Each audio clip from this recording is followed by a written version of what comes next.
Yeah, I think Ryung's going to take it. He's doing well. As you said, on fire.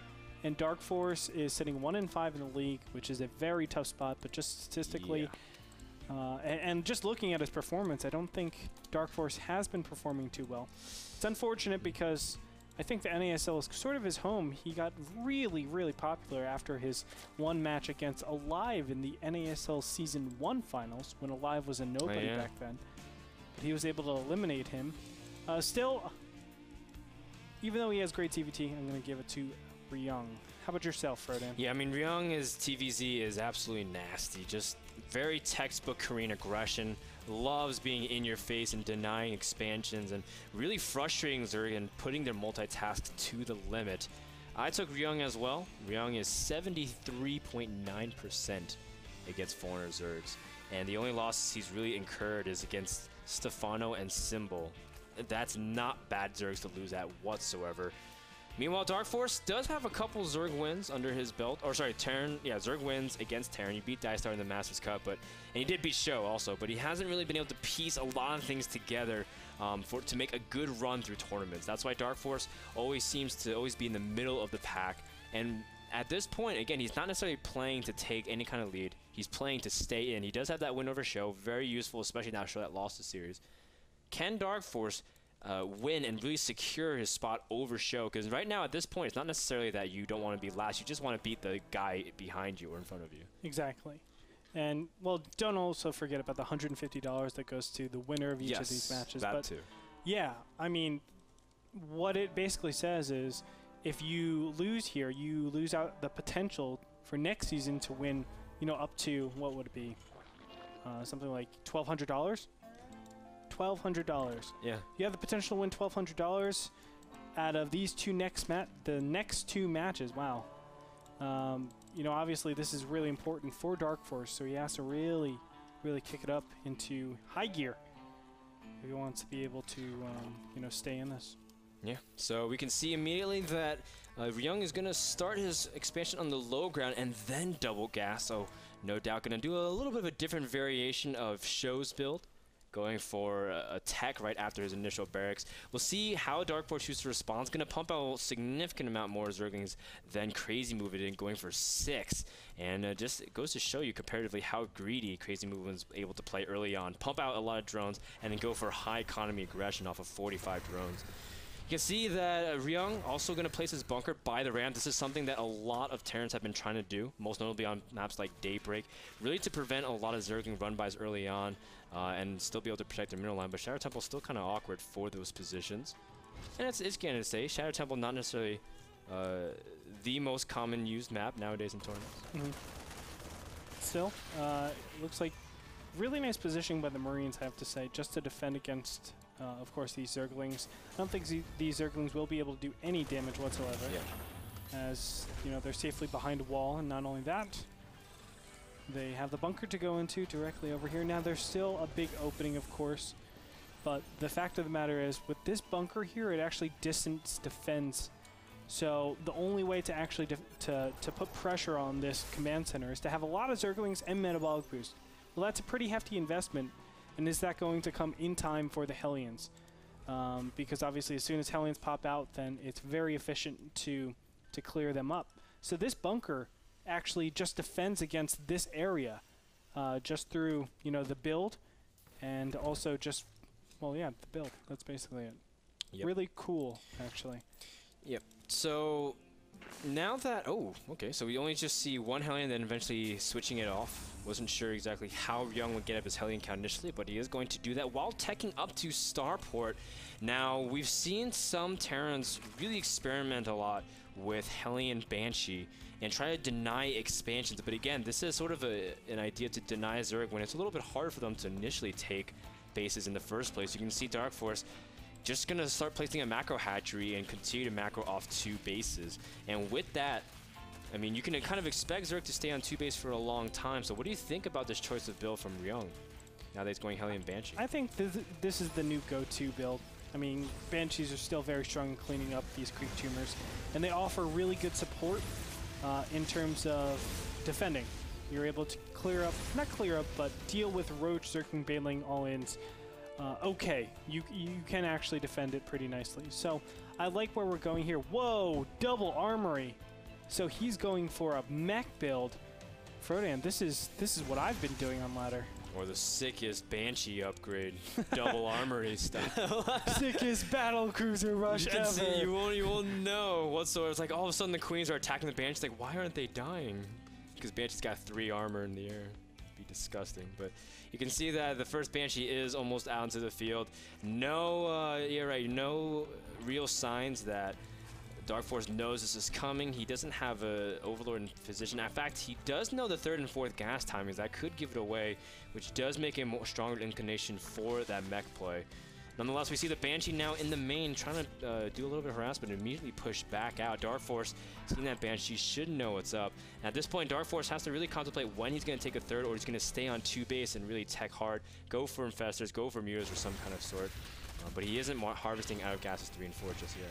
Man, Ryung is playing super greedy this game. He's going for an expansion, double upgrades, and doing this without production as well, and not even defending against major all-ins. That's insane.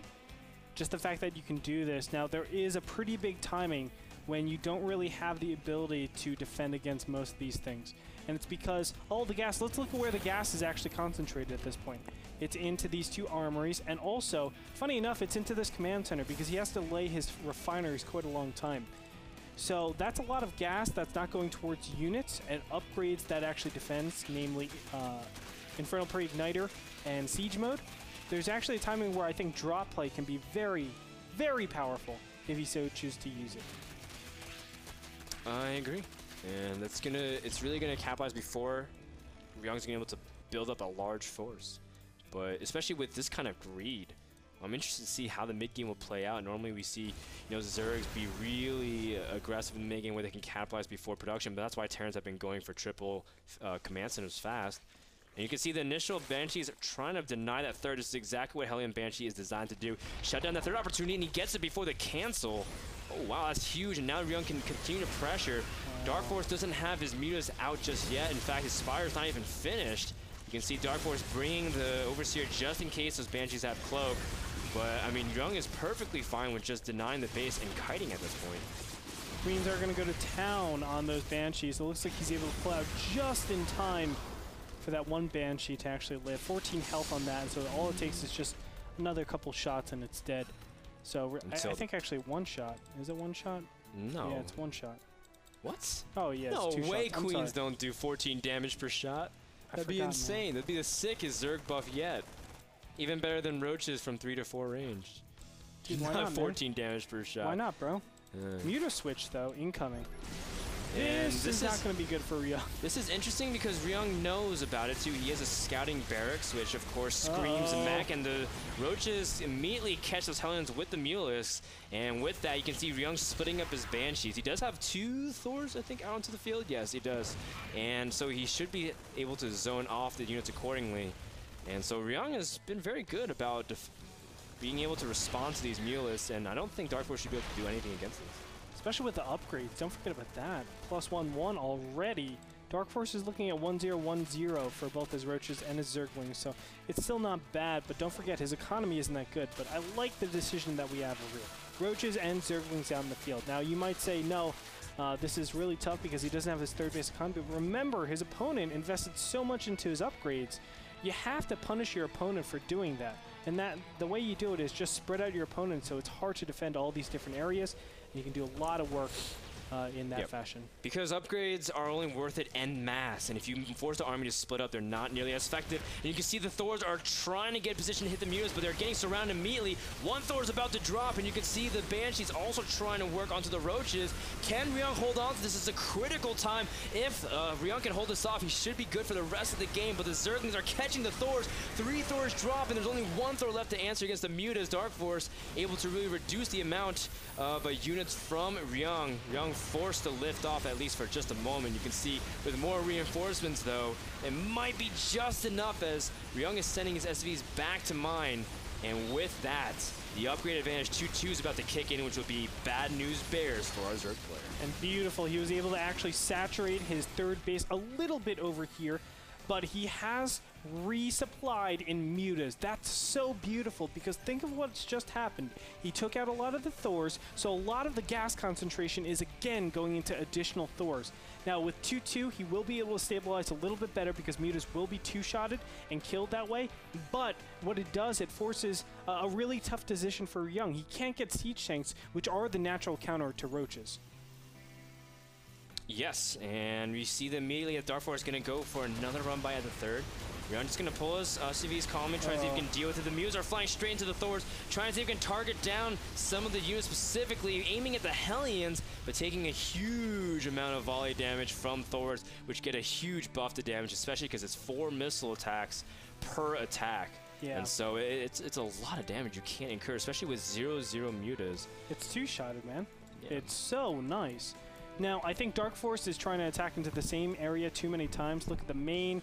I think that should definitely be taken advantage of. Look at the natural, of course. This should be taken advantage of. You can have your units positioned in a place where it can defend both areas very efficiently. Thors are very slow, and Hellions will go ahead of the pack, so you will be able to take some of them off. So go into the natural, poke at it, kill some supply depots, back out, go for the third base, keep doing it, have these multi-pronged aggressions. That's why I said dropping, I think, would have been much, much stronger in terms of a position game.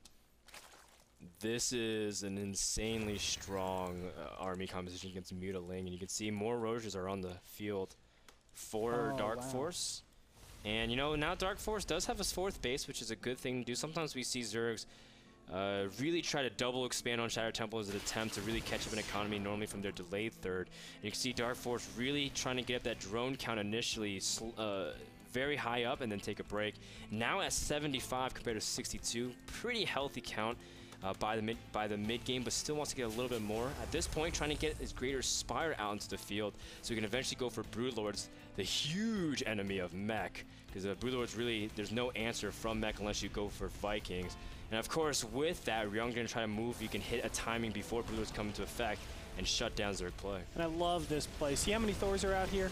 This is a big problem for Terran, actually. You don't want to be pushing out with Thors like this. If you do, you want to do Thor, Hellion, and push out immediately. Start trying to trade, because this is a big problem in that you had to wait for so many siege tanks to actually pop up here to deal with the Roaches efficiently.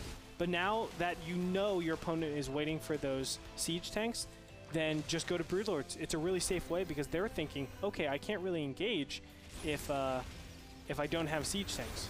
And just by that, you don't have to go Roaches because the threat of Roaches is enough to stall your opponent.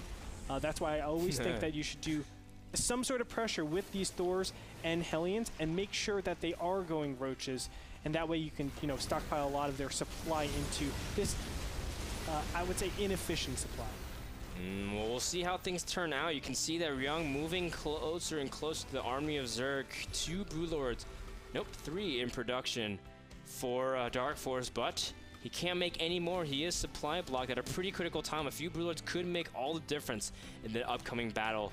You can see Ryung trying to just claim back some of that map dominance and really force DarKFoRcE into an awkward position. The scan also reveals the Broodlord or Corruptor slightly, which should give him a hint about Broodlords. And with that, you can see immediately trying to get a little bit more starported power out so he can pump out those Vikings. Yeah, he did see it a while ago, actually like a minute ago, so he does know the Broodlords are already out. That tech is already out. It's very important that he actually gets upgrades for this, though. He's getting Carapace as we speak. That's okay. Look at this. A couple of trades with these Roaches. I agree with this. He's just trading out Roaches for Broodlords, which are obviously really good. And from there, just going to try to make this immovable army that can basically take out any Thor composition possible. And so, with the Vikings production, you can see +3 about to kick in as well for the mechanized army, giving him a lot of ferocity behind that. You can see DarKFoRcE now also trying to get his upgrades in line. +1 flyer carapace, +3 missiles, and +2 melee. So you can see both players really trying to sit back and make sure that when they engage, their armies as strong as possible. But for now, we see that there's a limited number of infestors out into the field. You can see DarKFoRcE trying to get a couple more out. But Infestors also sometimes seem to be a strong answer, especially if you can narrow Parasite the army and really force things out of position with the Broodlords. And so this is going to come down to a great amount of positioning and setup before the next battle happens. Yeah, I agree. So, I mean, right now I think there's a development advantage for DarKFoRcE, though. I do want to mention that. Army tab is looking pretty similar. A little bit advantaged for the Terran player. And let me go ahead and look at the investment. So it looks like the Broodlords do make up more for DarKFoRcE's army. We'll see if this actually matters. I think DarKFoRcE is in a better position, but it is difficult to tell with so many Thors out. Still, Thors aren't as effective, and if you want to use them as anti-air, you need a ton of SCVs to help out, because the SCVs will actually surround the Thors, making the Broodlings a little bit harder to actually attack the Thors. And additionally, of course, they will help in repairing. Ooh, man, that's a lot of punch behind those Thors and Vikings in terms of range. You can see immediately, again, another attempt to kind of run by and draw attention away from the main army. As you can see, Ryung is now going to slightly slow push his way into it. You can see the first initial volleys from the Broodlords really trying to zone out the army, and the Hellions also trying to see if they can protect. The Banes are rolling in immediately. Ryung not cutting back with his Hellions, taking huge damage, but it may not even matter. As you can see, a lot of supply from Ryung was committed to that attack. And right now, you can see +1 about to finish for his Vikings as well, giving him some key air dominance. And at this point, the more Vikings that come out will be harder for DarKFoRcE to engage. Still, DarKFoRcE isn't actually remaking Broodlords. This is weird. Units tab is showing only 6 Broodlords out. This is very weird, actually. So what he's trying to do is take complete control in the air, but he has such a huge dominance on it as it speaks. 19 Corruptors out on the field with those Infestors. I don't think he really has to worry about that Viking count. He has to worry about that Broodlord count. Yeah, the Broodlords are not that numerous. There's only a few left. The Queen's trying to see if they can transfuse, and Ryung immediately pushed back. DarKFoRcE able to really swarm. Look at how many Corruptors there are. There are 24, so nothing in the air will survive. Infestors trying to see if they can run in front. Needs to kind of call them back before they end up dropping. DarKFoRcE does manage to land a couple of fungals. And you can see Ryung immediately resupplying with 4 Thors and 3 Vikings, really committing to this. Now, this is an interesting point because I don't think DarKFoRcE can even really push into Terran either. He can. He needs more Broodlords, for sure. He needs more Broodlords. Not only that, Ryung is actually kind of messing this up with the SCVs. He's not actually making these expendable SCVs repair. And that's really difficult. Actually, in this position, the main reason why I think there was a development issue with Ryung is that he didn't get that surplus of command centers that you normally need to deal with an army like this. You need to rely on the fact that mules can keep you alive in this later game stage, and you can just throw your SCVs to repair at any time you want. You can see DarKFoRcE immediately working on some of the mech units, and the reinforcements from Ryung are not there yet. DarKFoRcE takes a very large supply advantage, but the Corruptors are chasing one Viking, and a lot of them are dropping. Nonetheless, you can see DarKFoRcE really inching forward slowly with Broodlords and Queens, and trying to punish the lack of mobility from his opponent as well, as Thors are not really able to dodge the Broodlings whatsoever. DarKFoRcE still taking a huge amount of damage as Broodlords are dropping, and the Vikings now are free to work on the rest of the units. And even though these are expensive units from DarKFoRcE, he does have a very healthy supply advantage at this point. Beautiful. Just beautiful control by the Zerg player over here. DarKFoRcE is showing how powerful Broodlord, Infestor, Queen, Corruptor is. And you cover all bases, you make sure the air is cleaned up at all times, and you can do whatever you want. Ooh, Planetary Fortress might rack up a couple kills here. One Infestor goes down. Oh my goodness. Maybe if he had Isaac auto-trekking, he would be able to snipe that last. That's what really cost Ryung at this point. I know. The lack of an extended range with turrets and planetary fortresses and auto turrets. That's what that's the difference maker. You can see DarKFoRcE raining down on the remains of Ryung's base. He doesn't really have any answer. Now that the Infestors have stacked up some more energy for fungals, the Vikings really can't even get within range, and Queens are not that DPS at all against air as well. As you can see that DarKFoRcE now pushing into the production line. What can Ryung really do? As at this point, anything that pops out would immediately die. GG! DarKFoRcE takes game number 1 on Shattered Temple. Impressive. Not bad, DarKFoRcE. Pretty good. Pretty good. Probably one of the most frustrating losses, I think, from Ryung. Ryung was in a really good position, having 3 base on Shattered Temple, which is considered a Terran-favored map. But I think, you know, they're still developing, or Terrans are still developing ways to combat Broodlord, Infestor, Queen, what am I lost? Corruptors. We're still trying to figure that out since ghosts are dead. Right now, the answer is just to power as hard as possible and get as many units, more units than your opponent, to the point where it doesn't even matter. Your Broodlords won't do any damage because I can just snipe them very easily and clean everything up. But still, Ryung looks like he's having a little bit of trouble too. So Greetorp definitely feels better about himself, but you'll also feel better if you check out Kingston HyperX, the memory and SSD company sponsoring NASL Season 3. Thank you so much. Check them out at kingston.com. We'll be back with game number 2 between Ryung and DarKFoRcE. We'll find out who will be the victor in this series after this.